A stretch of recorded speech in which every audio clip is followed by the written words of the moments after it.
Ba't ka naiiyak, ate? Wala, ba't naiiyak si Poison Ivy? Poison Ivy. Siya si Eva. Siya si Eva. Sa si Adan. Sa sobrang ganda ng pagkakakanta mo, inaabangan na lang namin kung lalabas si Lolong dito. Parang lalabas si Lolong. Diyos, kung sino mag-aakalang ganun kagaling kumanta ang prinsesa ng mga malunggay.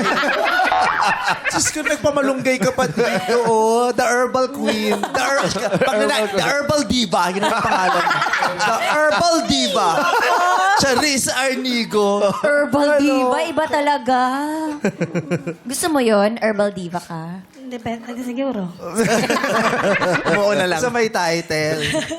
Ayan, tanungin natin kung ano man sabi niya sa iyong performance. Jurado! Pablo and Stel. Jurados, I mean. Hello, Charisse! Unang-una muna, congratulations na nakaabot ka dito. Thank you po. And salamat din sa talentong pinakita mo today. Kami ni Pablo, bihira kami makanood talaga ng mga ganitong klaseng performances sa isang competition. Pero grabe yung pinakita mo. Talagang, yung sabi nga ni Miss Bituin, yung oras nyo sa entablado, magpakilala kayo kung sino kayo, ginawa mo yun ngayon. At nagamit mo talaga yung gift na binigay sa'yo. Alam mo kung paano siya gamitin, napakatalino. Super happy kami na napanood ka namin and congratulations. Pero may gusto ata sabihin si Pablo. Gusto ko lang po i-comment kung paano nyo hinahalo yung air every time you open your mouth. Sobrang linis, sobrang lamig, ang sarap pakinggan. Simpleng-simple lang siya, pero sometimes it's all you need to deliver a great performance. So, congratulations po.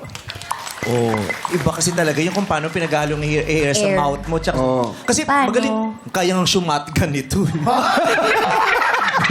Paano siya? Paano yun? Yung air mula sa bibig mo, babalik, lalagay mo sa ibang air, sa ibang bibig. Maraming kaya talent tong anak ko. Paano shumatgan? Diba? Yung, Charisse. lilipat mo sa ibang mouth yung air na yun. Kaya mo kanta niya, I need you. Oo. Like water, like air. Kaya nga nitong ano, di ba, yung air papasok, malalabas sa bibig, tapos papasok mo sa ilong. Paano?